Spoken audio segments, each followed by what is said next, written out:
I'm Tom. Today, we will explore another powerful book. This book can help you live better, make better choices, and of course, learn English in a deeper way. The book is called Your Future Self: How to Make Tomorrow Better Today. The author is Hal Hershfield. In this episode, we will use the ideas. We will use the ideas of the book to help you think about one very important person. Your future self. Your future self means you later in life, you in 1 year, 5 years, and 10 years. It is still you, but in the future. In this podcast, I will take you chapter by chapter. I will take you through the main ideas of the book, and I connect everything to language learning. We will ask questions like, how can my future self speak better English than my current self? And what choices today will make life easier for my future self? Why do we often choose comfort now, even when it hurts our future? At the beginning of this episode, the language will be simpler and more familiar. This will help your brain warm up and feel safe. Then step by step, chapter by chapter, the language becomes a little more advanced. The vocabulary will grow and the sentences will slowly become richer and stronger. This gentle change is on purpose. It helps you stretch your English without feeling lost and confused. You stay inside the world of comprehensible input. And comprehensible input is the English that is clear enough to understand, but still gives you new words, new ideas, and new structures. My goal is simple. I want you to see that you are not just learning English for today. You are learning for the person you will become. You are learning for your future self. Many people think about English only in the present moment. I am bad at speaking. I am shy. I make mistakes. But this book helps us move our eyes forward. It teaches us how to be kinder to the future version of us, how to make choices today that will make that future self proud, strong, and more fluent. As always, I will speak slowly and clearly. If I use a difficult word, I will explain it immediately in the same sentence. You do not need to take notes. You do not need to pause and study hard. Just sit with me, listen, breathe, and enjoy the journey. As you listen, your English is already growing, your vocabulary is growing, your sense of time and your sense of self are growing too. This is the magic of learning through stories and ideas. So let's begin our journey with your future self. Chapter 1. Meeting your future self. In the first big idea of the book, the author asks us to do something very simple but very powerful. He asks us to meet our future self. Of course, we cannot really travel in time. We cannot physically meet the future you, but we can imagine them. We can picture them clearly in our mind. To picture something means to see it in your imagination, like a movie in your head. Most of the time, we live inside our present self. The present self is the you that is here right now listening to this podcast. The present self always wants comfort now. The present self prefers pleasure today. The present self does not like waiting. The future self is different. Your future self wants health, stability, and success later. The word stability means feeling safe and steady, not shaking, not in danger. Your future self wants you to save money, to exercise, to learn English, to grow in your work, to protect your relationships. But often the present self and the future self do not agree. For example, your present self may say, I just want to relax and watch a series in my own language. Your future self may say, please listen to 10 minutes of English so that in 2 years we can speak confidently. These two voices live inside us. Sometimes the present self wins, sometimes the future self wins. The author explains that for many people, the future self feels like a stranger. A stranger is a person you do not know.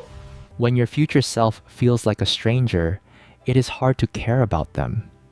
You do not feel responsible for them. So if your future self feels like a stranger, you choose comfort today and forget about tomorrow. The author says that many of our problems come from this distance between our present self and future self. Distance here means how far something feels in your mind. The future feels far away, so we think it is not real, but of course it is real. One day you will be that future person. Now, how do we meet our future self in a stronger way? One way is to imagine your life in a clear picture. You can close your eyes and ask, if I continue like this for 5 years, who will I be? How will my English sound? What kind of work will I do? How will my body feel? Will I be proud of the choices I make now?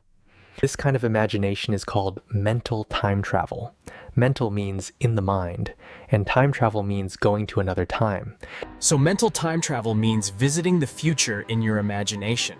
When you do this, your future self becomes more real. They are not just an idea. They begin to feel like a real person you care about for language learning. Meeting your future self is very important. If you see your future self clearly, maybe giving a presentation in English, maybe traveling easily, maybe talking with friends in English, you feel more motivated today. The word motivated means having more energy and desire to do something. Imagine two people. One person thinks, I am bad at English. I will always be bad. This person sees no future self, only today's problems. The other person thinks I cannot speak well yet, but I can see myself in 2 years speaking calmly, making small mistakes, but communicating clearly. This person has met their future self. The future self gives them hope and direction. The word direction means knowing which way to go. Mix. The author's research shows that when people feel a stronger connection to their future self, they make better decisions. Today, they save more. In the same way, if you feel close to your future English-speaking self, you will make better language decisions. You will listen a little more. You will read a little more. You will practice a little more. So the first chapter of our journey is simple. Do not ignore your future self. They are not a stranger. They are you. They will live inside the results of your choices. Every minute you spend with English today is a small gift to your future self. In the next chapter, the author explains something very interesting. Your brain does not always see your future self as you. Many times the brain treats the future you like another person, like a stranger. The word separate means not connected, not joined. And because the future you feels separate, we often forget to take care of them. Think about how you can treat a close friend. If your friend needs help, you will help them. If they need advice, you listen. If they feel sad, you support them. But strangely, many of us do not treat our future self with the same kindness. We forget that the future us has feelings, has needs, dreams, and worries. The author says that when your future self feels more real, you make better choices today. If you can imagine your future self clearly like a real person with a real life, Thinking ahead means thinking about what will happen later, not only right now. This is very important for English learning. If your future self feels real, you naturally ask, what can I do today to help my future English? What small practice will make their life easier? What choice right now will help the future me speak more clearly? The other uses the idea of future self vividness. Vivid means something that is clear, colorful, and easy to imagine. So vividness means being clear, colorful, and easy to imagine, right? when your picture of your future self becomes vivid, you feel closer to them. They are not a shadow, they are a person with a face. Try this. Imagine yourself 2 years from now. See how you stand, see how you dress, see how confidently you speak English. Hear the calm, strong sound of your voice. This picture creates an emotional connection. Connection means a link between two things. And when you feel this connection, you feel responsible for that future version of you. It becomes harder to disappoint them. Disappoint means to make someone feel sad because you did not do what you should. The author also shares an interesting study. When people look at aged photos of themselves, photos showing how they might look at age 60, they make better choices. Why? Because the future self suddenly feels real. You can use this idea for English too. Imagine your future self using English in real life. What does their face look like when they speak clearly? How proud do you feel? This picture gives you motivation that is much stronger than a grammar ruled. So the message of this chapter is simple and soft. Make your future self feel real. See them, feel them, understand them. When your future self becomes real in your mind, your choices today become wise. And your English grows naturally because now you know exactly who you are learning for the future. You're the one who is waiting. Okay, I'm waiting. Now, the phrase, the long game, means thinking far into the future, not just today or tomorrow. It means making decisions with a long timeline. Most people play the short game. They choose what feels good now, even if it hurts their future. But the long game is different here. You ask, what will my life look like in 10 years? If I make this choice repeatedly, what skills will I have if I practice a little every day? What kind of a person will I become if I stay consistent for English learning? The long game is everything. Fluency does not come from one big effort. It comes from small daily habits that compound over months and years. Like interest grow prevalence growing in a bank account, the author says that the long game needs patience. Patience is the ability to wait calmly without frustration. They want to speak fluently in a few weeks. When this does not happen, they feel disappointed and give up. But the long game teaches us a more realistic truth. Small progress is still progress. 1 minute of listening is progress. One new word with meaning is progress. One sentence said out loud is progress. These small actions accumulate. The word accumulate means to gather slowly over time. The author also introduces the concept of gratification. This delayed gratification means waiting for a bigger reward later instead of taking a smaller reward. Now, for example, your present self wants to relax and do nothing, but your future self Wants you to practice English for 5 minutes. When you practice, you delay gratification. You choose the future reward over the present moment. English learners who understand the long game do not panic when they forget a word. They do not feel hopeless when progress is slow. They know that fluency is a long journey, so they keep going. Thinking long-term also helps with emotional stability. When you see the big picture, small mistakes stop hurting you. If you misunderstand something today, it does not harm your long game. If you skip one day, it does not disturb your future self. The long game is flexible and wide. It gives you space to breathe. Okay, my friends, now we enter chapter 5 of your future self. So far, I have talked about how the today you and the future you sometimes feel like two different people. In this chapter, we learn how to connect them. The author explains that many people feel a big distance between who they are now and who they want to be later. This distance is not about the body, it is about the mind. It is about how we think and how we feel. When this distance feels big, we lose motivation. We tell ourselves Everything you do today shapes the life your future self will live. To help us fix this problem, the author talks about an idea called future self-continuity.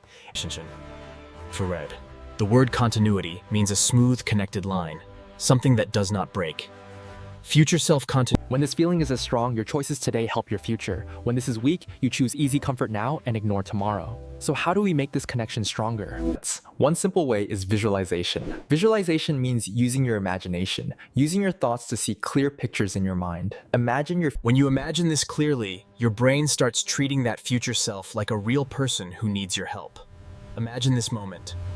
Someone asks a question. Your future self answers calmly with clear English. They smile because they understand every word. Your future self feels proud and confident. When you imagine this, clearly you feel closer to that future version of you.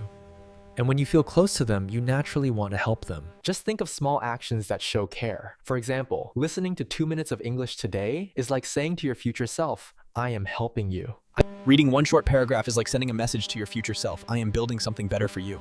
These small actions matter. They are important. They create micro progress. Micro means very small. Micro progress means tiny steps that slowly bring the present you and future you closer together. Many learners think progress must be big and dramatic. For example, repeating one English sentence every day for a month will help your memory more than studying grammar for 1 hour and then stopping. Smallest steps add up. So the author says that the strongest connection between present and future you is built with 3 simple things: imagination, kindness, and repeatable actions. Let's talk about kindness. This is also called compassion.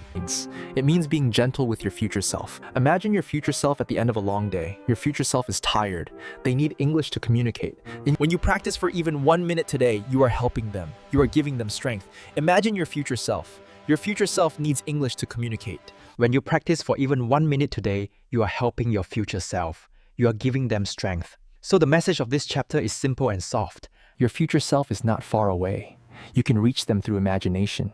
You can reach them through tiny steps and small daily acts of care. Every minute you spend with English today is a gift to the person you will soon become. Okay, my friends, now we have reached the end of our long journey through your future self. In this episode, the language began simpler and became more complex, just like your own journey. At first, things felt softer. Thank you so much for staying with me through this long, thoughtful journey.